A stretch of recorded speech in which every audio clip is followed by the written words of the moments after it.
So, talking about the coronavirus, how has I know in January, restaurants have been closing down, airlines have been going down. But how has the coronavirus affected small businesses just like you? Well, the coronavirus, I mean, just our business, as I just mentioned, it's hard to get the cash flow. We were lucky. We did get our cash flow, so we're okay, at least for the next few months. But, just small businesses overall in America are really, really, really struggling. You'll probably see that stimulus package that came out with the $2 trillion or something like that.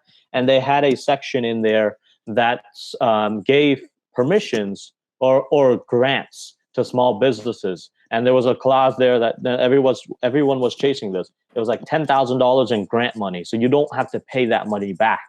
And that was part of that small business loan stimulus package. I applied for it as soon as it came out. But the problem is they mentioned that in 3 days they would send out the $10,000. Nobody in the country has received that $10,000. When the application first came out, people filled it out, and then the government came back with their extension and they said, hey, we have a different process for doing the application. So you had to reapply. So there's a lot of hiccups now. And a lot of people that thought they applied didn't really apply. So there's all these things. And then, they miss out on their loans. Now their business goes under. So, there's a huge, huge probability for companies to literally, if they don't get the money from the government, to go under. Basically, the business is going out of business. Yeah, and part of the problem is the government, is slow in doing stuff like that, and also it makes it kind of hard with all the forms and Oh, yeah.